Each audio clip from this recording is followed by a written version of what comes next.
तो हनुमान ने समझाया रावण को। मैं निवेदन कर रही थी, संत की बात को याद रखो।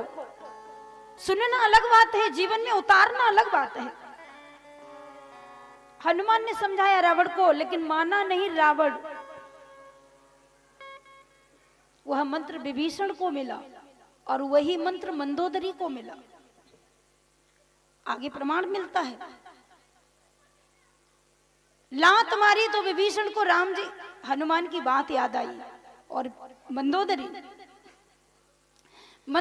जी ने भी उस मंत्र को रख लिया।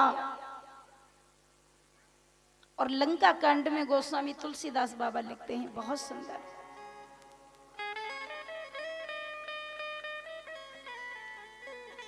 मंदोदरी ने अपने पति रावण को समझाया, इतने पुत्र मारे गए, लंका जल गई, ढेर हो गया, सीता को दे दो, सीता राम जी को वापस दे दो। और सुनो, वो तो इतने दया के सागर हैं, यदि तुम चरणों में मस्तक रख दोगे क्षमा कर देंगे, जानकी दे दो उनको।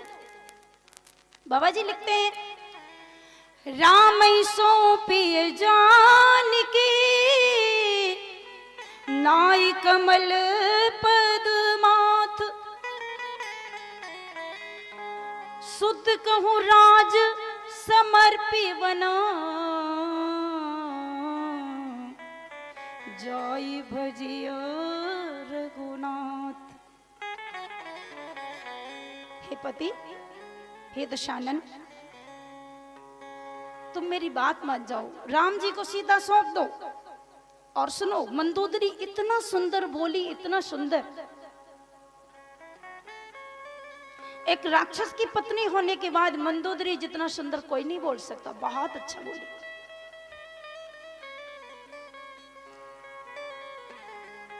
उसने कहा दशानन से, राम जी को सीता सौंप दो, अपने पुत्र को राज्य सौंप दो। और सुनो, जिस वन में राम सीता रहते हैं,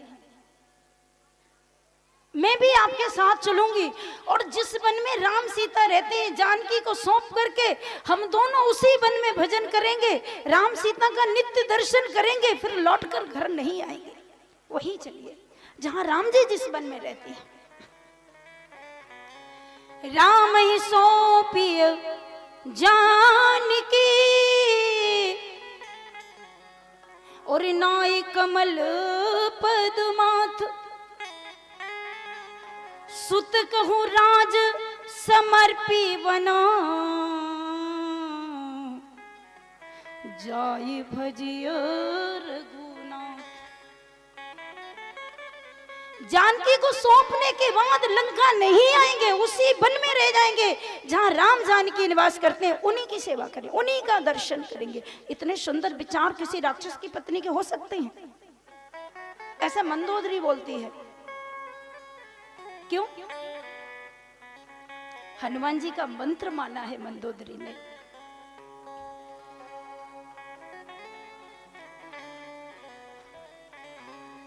तो संत की बात मैं कहाँ निवेदन कर रही थी आपको? बड़े सुंदर प्रसंग हैं, प्रसंग में से प्रसंग चला जाता है तो दिमाग में नहीं रहता। यहाँ तो ये भागवत महापुराण, इसको व्यास भगवान ने कितना सुंदर वर्णन किया, कितना सुंदर लिखा है। एक एक मंत्र हमारे जीवन को धन्य बना सकता है। इसलिए संतों की संगति, संतों का दर्शन, संतों का स्पर्श, संतों का संग बहुत जरूरी है। और जब संत कृपा करते हैं, संतों के लिए ही निराकार ब्रह्म साकार बन के आते हैं। ब्रज में भगवान श्री कृष्ण अपने संतों के लिए आए, अपनी गोपियों के लिए। गोपियां तो संत हैं, ब्रजवासी तो संत हैं, इसलिए आए ब्रज में। भगवान शिव चले गए। बोलिए शंकर भगवान की जय।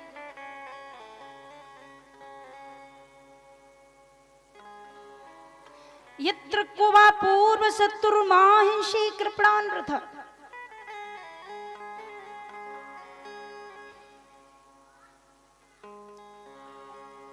अष्टभुजा दुर्गा ने जब कंस को कहा तुझे मारने वाला पैदा हो गया, तो बस इसी चिंता में कंस सोच रहा है कि मुझे मारने वाला पैदा कहाँ हो गया। इसके लिए पूतना को भेजा। ध्यान देना, पूतना, पूतना का मतलब वासना, अविद्या। अष्टमी के दिन भगवान कृष्ण प्रकट हुए और 14 के दिन पहुंच गई पूतना। चतुर्दशी के दिन पहुंची पूतना। भगवान श्री कृष्ण पालने में झूल रहे थे मैया यशोदा के यहाँ, और जैसे ही पूतना गई, कंस ने पूतना को भेजा, मेरा शत्रु कहीं पैदा हो गया है, ब्रज में जाओ और आज से 10 दिन तक जितने बालक पैदा हुए हैं सबको मार दो। तैयार हो गई। कैसे जाओगी? बोली सुंदर बन के जाऊंगी। बोली तुम तो राक्षसी हो, ब्रजवासी घुसने भी नहीं देंगे। बोली मैं राक्षसी हूं लेकिन बन के तो सुंदर जाऊंगी। तो पूतना सुंदर बन के आई। ध्यान देना, पूतना वासना है, अविद्या है, माया है, और माया का रूप तो बड़ा सुंदर होता है। ये माया तेरी बहुत कठिन है राम, ये माया तेरी। कल मैंने उस दिन आपको बताया था, नदी मुबैतो वाहा पंच पंचाद्भुतम ग्रहम। ऐसी नदी वही है जो दोनों तरफ से बह रही है, दोनों तरफ से माया सृजन भी कर रही है, विनाश भी कर रही है, हमें पता नहीं चल रहा। पुमांसम पुंचली पतिम, उसका पार पाना बहुत कठिन है। तो वो अविद्या पूतना सुंदर बन के आई, और जैसे ही बन के आई, एक ऐसी ब्रज गोपी बनी, सो ब्रज गोपियों ने देखा तो ब्रज गोपियों ने कहा भैया ऐसी वृंदावन में तो कोई गोपी है नहीं। और जैसे ही आई तो एक गोपी बोली, अरे बहन देख ये गोपी आई है। पूछा कौन हो भैया, कहाँ से आई हो? अरे बहन बड़ी सुंदर हो, तुम कौन हो? तो पूतना ने कह दिया तुम्हें पता नहीं, लाला की मौसी हूं मैं, नंद बाबा की साली हूं। अरे वाह तुम आ गई। ब्रज गोपियों ने कहा देखो भैया ये तो यशोदा की बहन आई है, और मौसी आई है तो कुर्ता टोपी लेके आई होगी, हैं?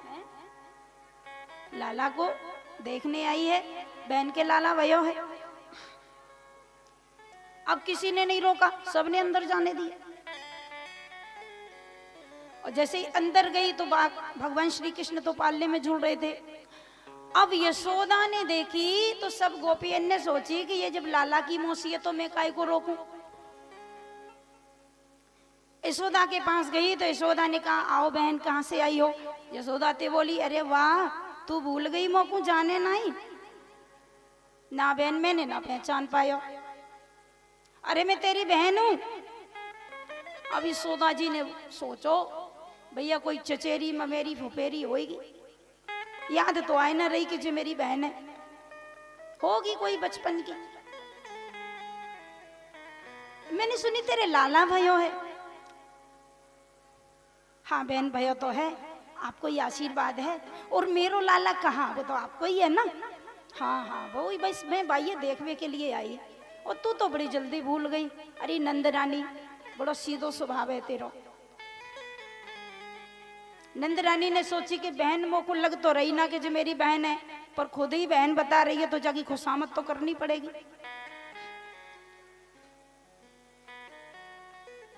कछु पकवान बना के लाऊं। और जैसे ही गई यशोदा मैया,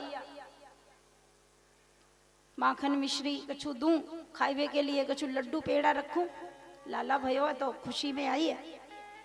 बस जैसे यशोदा लेने गई तब तक पूतना ने सोच लिया मैं जिस लिए आई हूं वही काम करना है। अपने स्तन में कालकूट मुख नाम का विष लगा, कालकूट नाम का विष लगा के गई थी। एक बार जिसने वो विष स्पर्श होते ही खत्म, तो उसने सोचा कि एक दो घूंट पिला दूंगी, खेल खत्म हो जाएगा। जैसे ही गई तो पाले में कृष्ण झूल रहे थे, झुलाने लगी। अरे मैया लाला बड़ो सुंदर है बहन तेरो, भगवान करे जुग जुग जिए 1000 वर्ष को हो। अब माताओं के अंदर तो ये कमजोरी होती है। और एक बात बताऊं,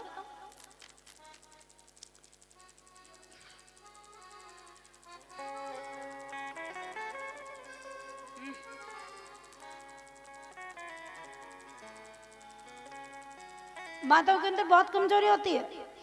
कोई मैया तुमसे रूठ गई हो, मैं एक बहुत बढ़िया बात बता रही हूं, आपको किसी के घर में यदि जाना हो और कोई तुमसे बात न करता हो और तुम्हें उसके घर में जाना हो तो तुम कैसे जाओगे? किसी के घर की तुम्हें चाय पीनी हो और तुम्हें कोई बुलाए नहीं, चाय कभी न पिलाए, तो कैसे जाओगे?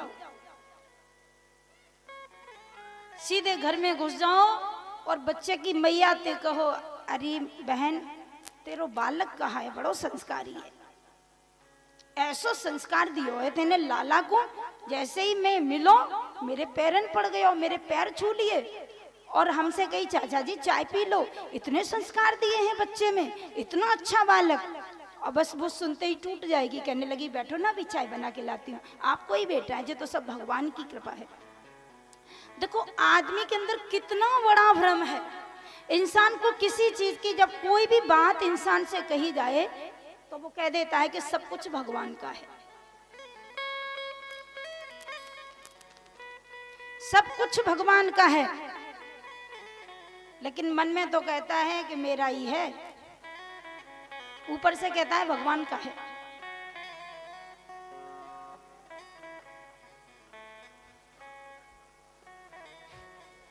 मुझे याद आ गया, बहुत ध्यान से सुनना, बहुत अच्छी बात।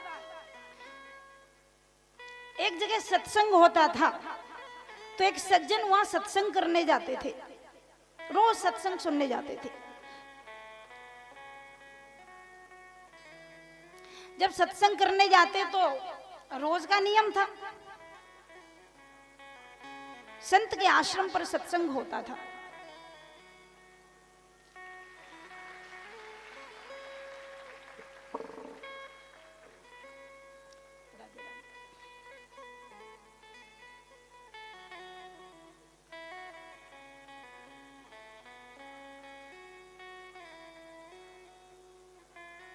तो वो जब सत्संग करने वो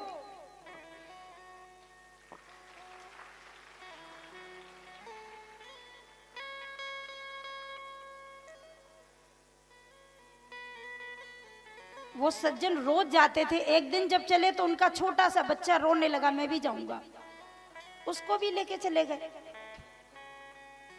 और जब लेके गए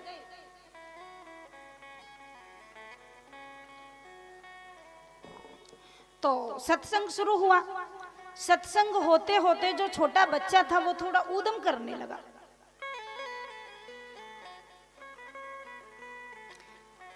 जब बच्चे ने ऊधम करना शुरू किया तो उन संत ने पूछा, ये किसका बच्चा है? ध्यान देना, ये किसका बच्चा है? तो उन सज्जन ने कहा, महाराज आपका ही है। ऐसे तो बोलते हैं। कोई पूछे ये घर किसका है? अरे सब आपका ही है। ये गाड़ी किसकी? सब आपका ही है।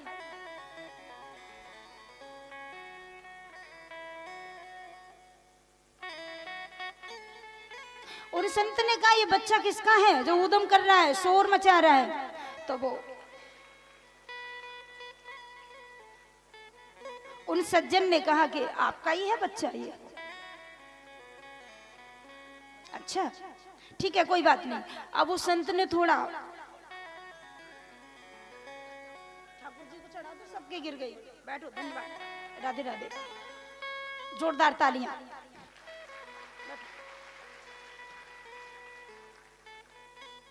आपका ही है। तो संत ने कहा ठीक है। अब वो बच्चा बैठ गया। उसके बाद सत्संग हुआ। पूरा सत्संग होने के बाद ध्यान देना, अब वो सज्जन घर जाने लगे। और जैसे वो घर जाने लगे तो बच्चा भी चलने लगा। अब जैसे ही बच्चा चलने लगा तो संत ने बच्चे के हाथ को पकड़ लिया। बैठ, कहां जाता है?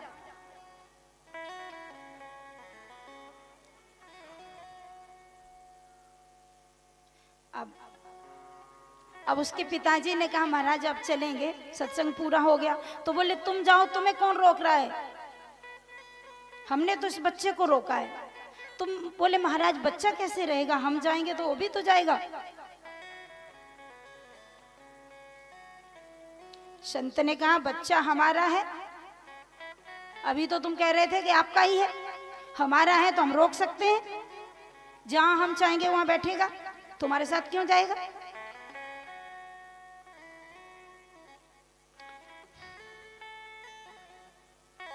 अब तो बड़ी हैरानी, बच्चे को पकड़ के बिठा लिया।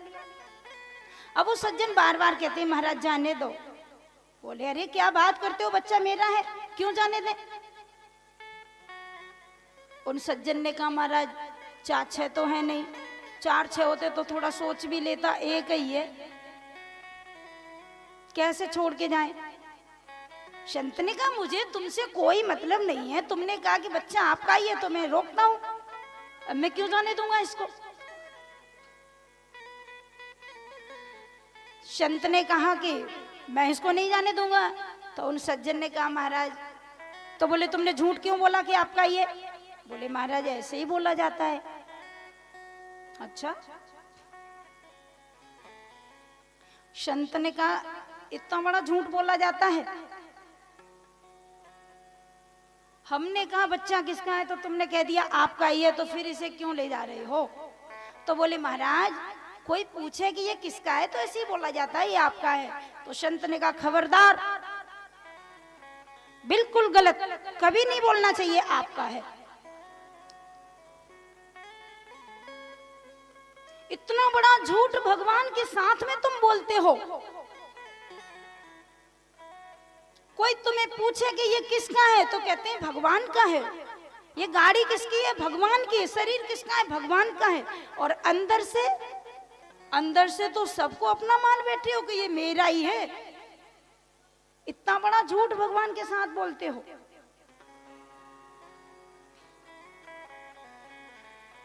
तो बस आज यहां पर पूतना ने दूध पिलाया कृष्ण को, और जैसे दूध पिलाया तो भगवान श्री कृष्ण ने पूतना को देखते ही आंखों को बंद कर लिया।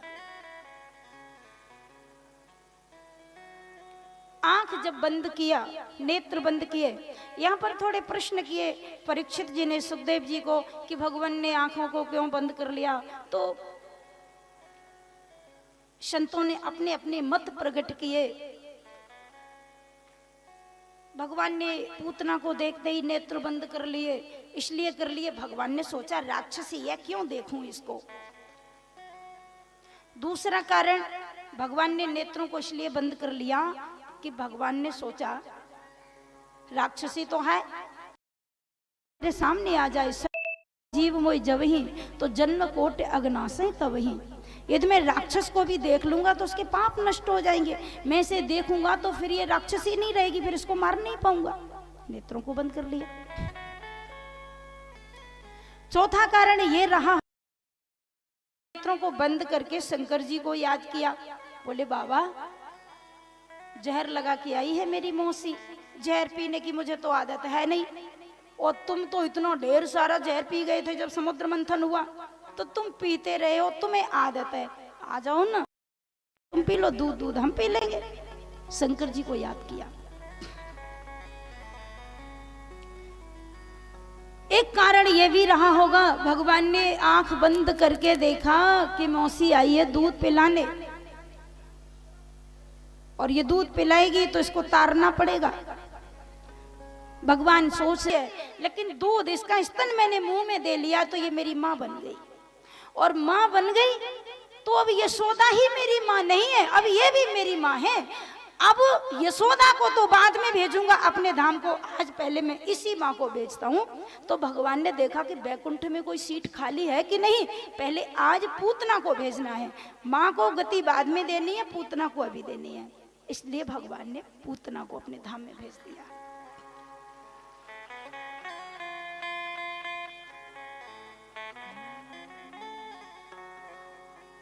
श्री वृंदावन बिहारी लाल की जय।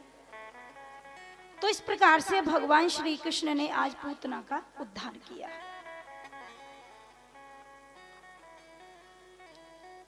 नंद भवन एक गोपी आई, नंद भवन, नंद भवन एक गोपी आई, नंद भवन एक गोपी आई।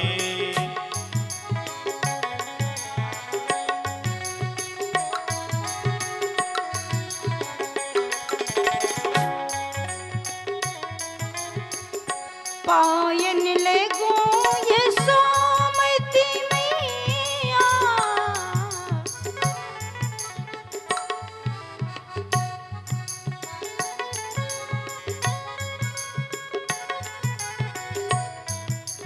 पायन लगो ये सोमती मैया,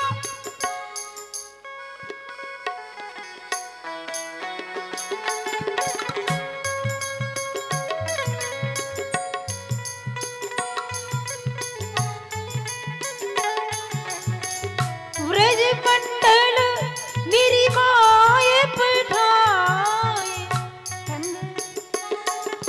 नंद भवन एक गोपी आई, नंद भवन एक गोपी आई, नंद भवन एक गोपी आई।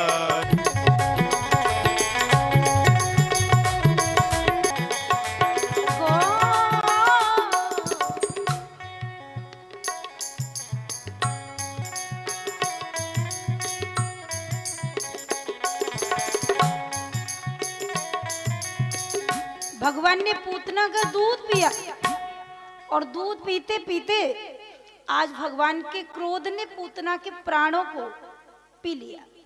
पूतना का उद्धार हुआ। सा मुंच मुंचाल मिति प्रभाषिणी, राक्षसी शरीर को लेकर के पूतना असली भयंकर रूप में आ गई। जो उसका सहज रूप था वो तो बन के गई थी, सुंदर थी नहीं। स्तनपान करते हुए ठाकुर जी बैठे हैं और सभी गोपियां दौड़ के आई। यशोदा आई, तुरंत कृष्ण को उठाया। मेरे लाला, कौन ये आ गई? पता नहीं कोई भूतनी आ गई, पिशाचनी आ गई, मेरे लाला को कहाँ ले गई। लेकिन जब देखो तो पूतना ही मर गई, लाला तो घुट घुट करके दूध पी रहा है। जय हो। भगवान को उठा लिया यशोदा जी ने। गाय की पूंछ से कृष्ण को झाड़ा, मेरे लाला को भूतनी न लग जावे, कहां से आ गई चुड़ैलनी, ऐसे बोली यशोदा। यमुना जी के जल ते स्नान करायो, गोमूत्र ते स्नान करायो, गोबर को अभिषेक कियो और सभी देवी देवताओं को मनायो। हे भगवान, हे गिरिराज महाराज, हे यमुना मैया, मेरे लाला की रक्षा करियो।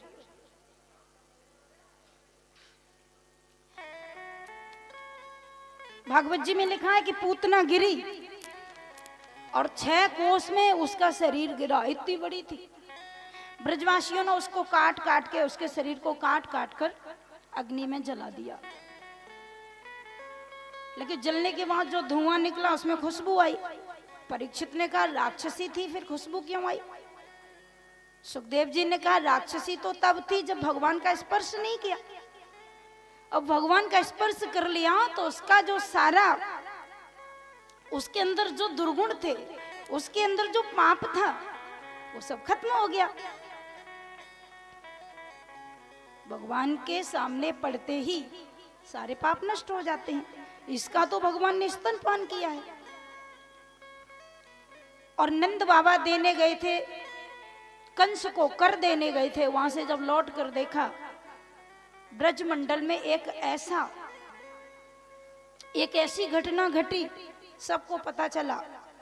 तो इसके बाद में कंस ने एक राक्षस फिर भेजा, सक्टासुर नाम का राक्षस। भगवान ने सक्टासुर को भी मार दिया। एक तृणावर्त का नाम का राक्षस भेजा। बहुत राक्षसों को भेजा कंस ने।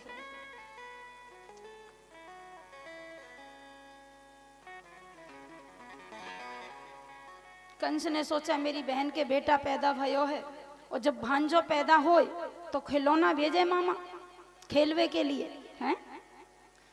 तो कंस मामा ने कई खिलौने भेजे, भगवान ने सब फोड़ दिए। पहले गुड़िया भेजी, पूतना मार दी, अब गुड्डा भेजो, सक्टासुर मार दियो, अब तृणावर्त भेजो। दैत्यो नामना तृणावर्त कंस भृत्य प्रणोदितः।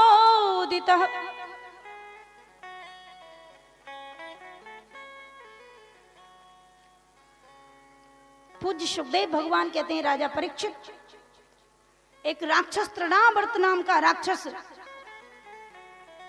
कंस का खास अनुचर चक्रवात सुरे स्वरूपेण जहां राशि नुमर्वकम, आंधी बन के आया तृणावर्त। यशोदा मैया अपने लाला को अपनी गोद में बैठ के नंद बाबा के आंगन में दूध पिला रही है, उसी समय तृणावर्त आंधी बन के आया।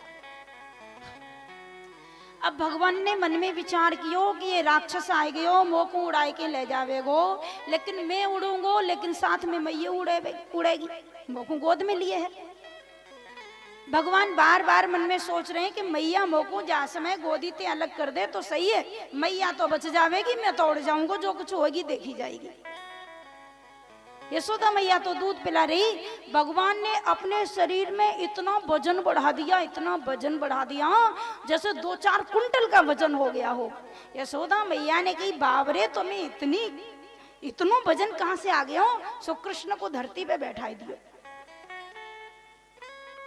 और जैसे कृष्ण को बिठाया मैया अंदर चली गई, बैठो रहे, इतनो वजन। तब तक तृणावर्त आ गया। भगवान तो यही चाह रहे थे। चक्रवात स्वरूपेणे जहां राशि नुमर्वकम। श्री शुकोवाच सुखदेव जी कहते हैं राजा परीक्षित, दिन में रात हो गई।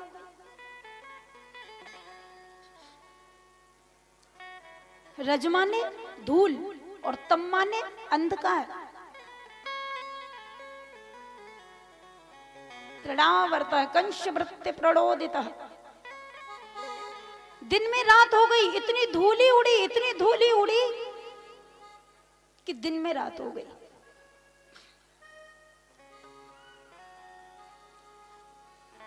जहां राशि नमर्वकम, भगवान श्री कृष्ण को उड़ा कर ले गया, और जैसे ही ठाकुर जी को ऊपर उड़ा कर ले गया, मथुरा के लिए जाने लगा कृष्ण को लेकर। अरे तूने सक्टासुर मार दिया, पूतना मार दी, अब तुझे कंस महाराज के पास ले जाएंगे। और जैसे ही कृष्ण को ले जाने लगा, ठाकुर जी ने कस के गला पकड़ा उसका। भगवान ने कहा कहां ले जा रहा है। जैसे ही मथुरा की ओर ले जाने लगा तो भगवान ने तृणावर्त से कहा भैया देख, या तो ऊपर चल या नीचे चल, इतको उतको मत जा। क्यों? भगवान कहते नीचे चल तो मेरो ब्रज धाम है, ऊपर चल तो मेरो गोलोक धाम है, पर तू इतको उतको जाएगो तो मारो जावेगो। कंस का मंत्री वही राक्षस मथुरा की ओर जैसे ही जाने लगा, भगवान ने कस के गला पकड़ा, और जैसे ही पकड़ा एक तमाचा मारा खींच कर, भगवान ने तड़ावर धड़ाम से जमीन पर गिरा। श्रीधाम वृंदावन में गोकुल में आकर के, नंद बाबा के आंगन में आकर के प्राण उसके प्राणांत हो गया। शिवाल कृष्ण भगवान की।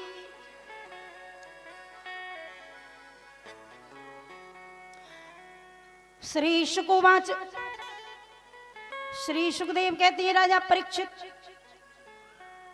अब कृष्ण थोड़े बड़े हुए,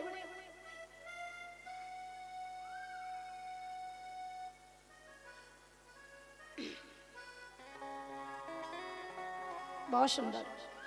तो आज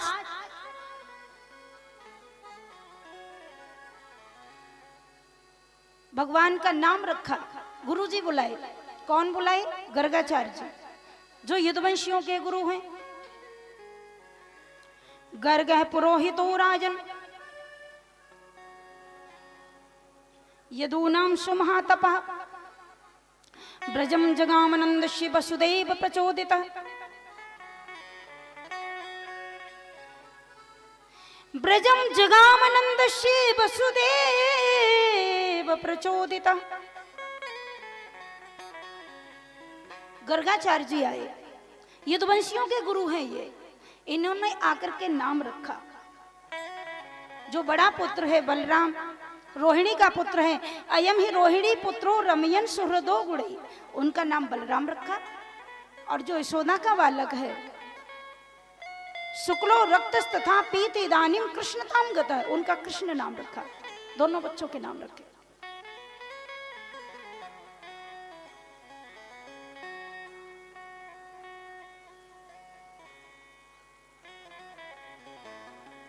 और इसके बाद भगवान कृष्ण थोड़े और बड़े हुए तो भगवान ने बाल लीला करना शुरू कर दिया।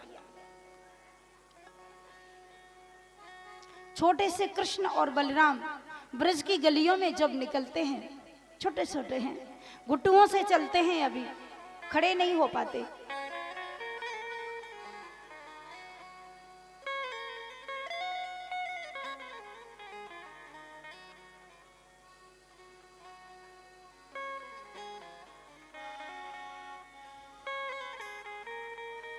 एक बात कहूं, ठाकुर जी ने दही की चोरी की, माखन की, ब्रज में।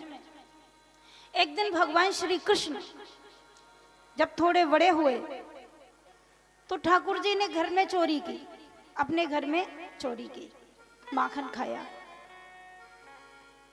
माखन की मटकी में माखन रखा है, भगवान ने जाकर के मटकी में हाथ डाला, देखा इधर उधर मैया है नहीं, और जैसे ही हाथ डाला ठाकुर जी ने चोरी की और माखन का भोग लगाया। बोलिए माखन चोर भगवान की। जैसे ही ठाकुर जी ने माखन खाया तो यशोदा आ गई। यशोदा ने देखा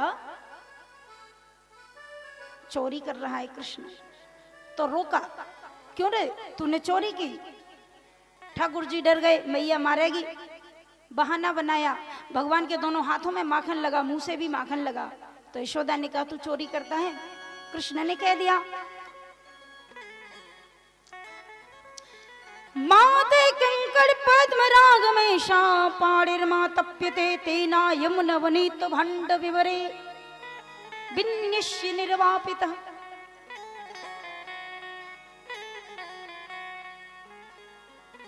भगवान श्री कृष्ण ने कहा मैया मैंने चोरी नहीं की। यशोदा बोली तेरे हाथ में माखन लगा है। भगवान ने बहाना बनाया, देख मैया तेने मोगू जो सोने के जो कंगन पहनाए दिए हैं ना, ये गर्मी के मारे गर्म है गए, इनको धूप लग गई, मेरे हाथ जलवे लग गए, मोको पानी मिलो नहीं ठंडो करने के लिए, सो मैंने तो माखन की मटकी में ही हाथ डाल दिए। यशोदा ने कही ठीक है, तेरे हाथ ठंडे है रहे, तेरा मुंह ठंडो है रहे हो, तेरे मुंह ते माखन लगो है। भगवान ने तुरंत बहाना बनाया, मैया मैंने माखन चोरी करके नहीं खाया, हाथ मैंने ठंडे किए, वायु समझदारी की, मक्खी आके मेरे मुंह पे बैठ गई, मैंने थोबड़े को हटाया और मैंने मक्खी हटाई तो मुंह पे माखन मुंह से लग गया, बाकी मैंने चोरी नहीं की। बहुत सुंदर भाव है यहाँ। ठाकुर जी ने इस प्रकार से बड़ी सुंदर लीलाएं की।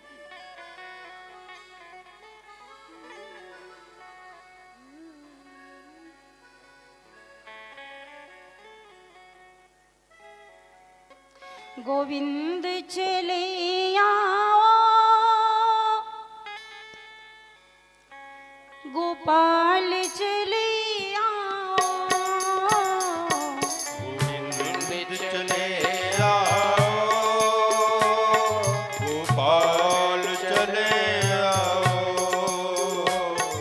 गोविंद चले आओ, गोपाल चले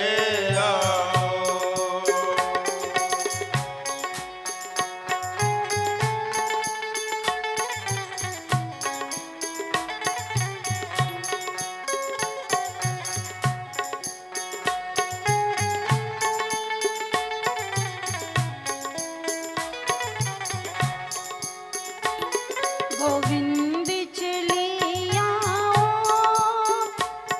गोपाल चले आओ, गोविंद चले आओ, गोपाल चले आओ।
मुरलीधर माधव,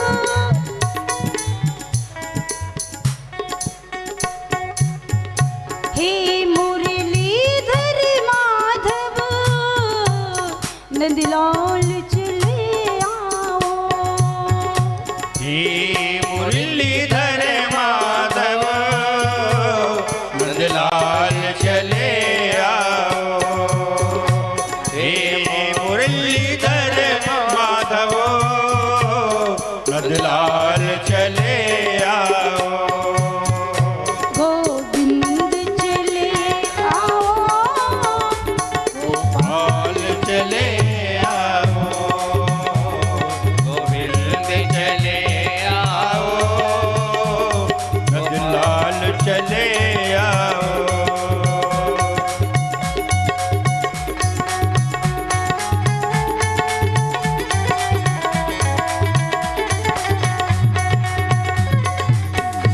बलिहारी बलिहारी।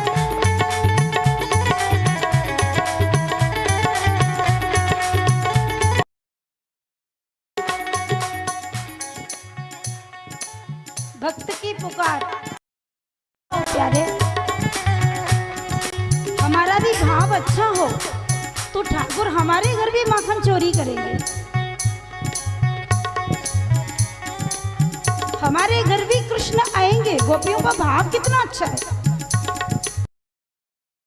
नहीं है कृष्ण, गोपियां कहेंगी लाला गोपिका नंदनो भवा नखिल देहि नाम अंतरात्मदिक, तू मात्र यशोदा का पुत्र नहीं है।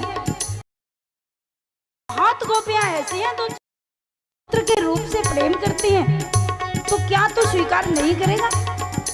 ठाकुर जी सबको सुख देंगे।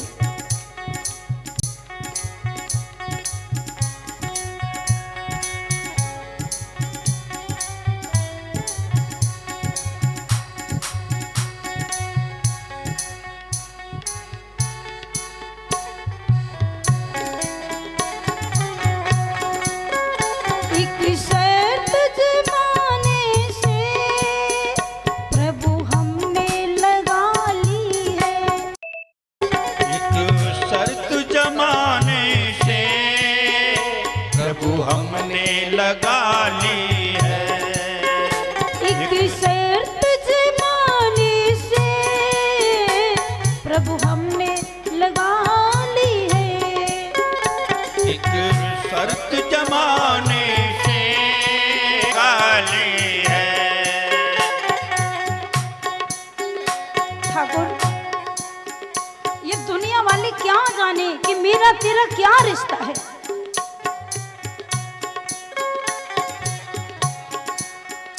एक शर्त जमाने से प्रभु हमने लगा ली है।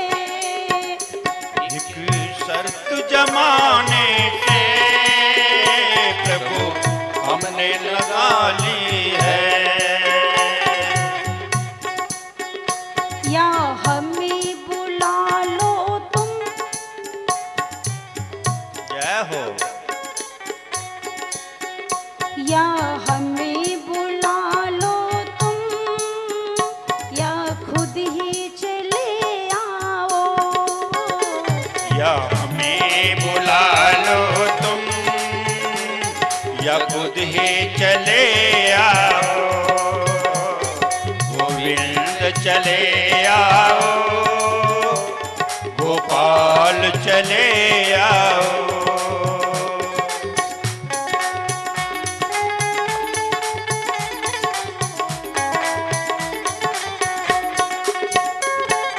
मुरलीधर माधव,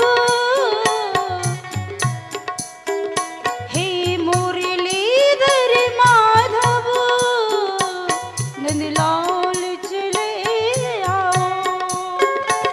हे मुरलीधर माधव, नंदलाल चले आओ। हे गोविंद चले आओ, गोपाल चले आओ। गोविंद चले आओ, गोपाल चले आओ। चले आओ, गोपाल चले आओ। हे हरि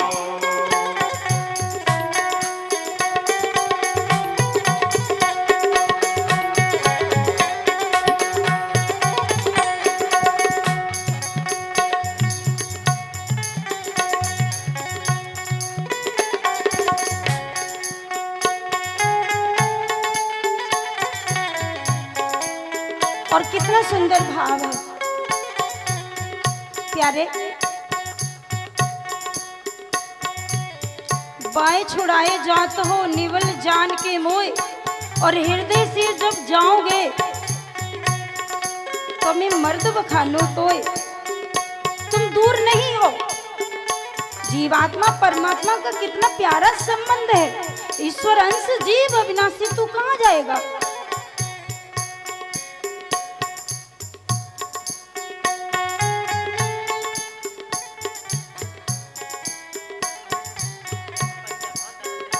आँखों में बसे हो तुम, धड़कन में धड़कते हो।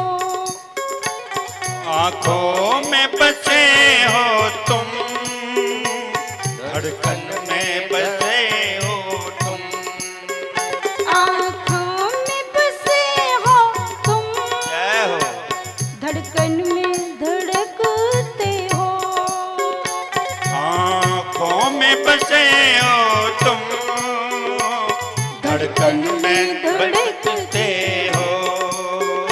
धड़कन में धड़कते हो, धड़कन में धड़कते हो। आँखों में बसे हो तुम, धड़कन में धड़कते हो। आँखों में बसे हो तुम, धड़कन में धड़कते हो। आँखों में बसे हो तुम, धड़कन में धड़कते हो। कुछ ऐसा करो मोहन, जय हो। ऐसा करो मोहन, श्वासों में समा जाओ। कुछ ऐसा करो मोहन,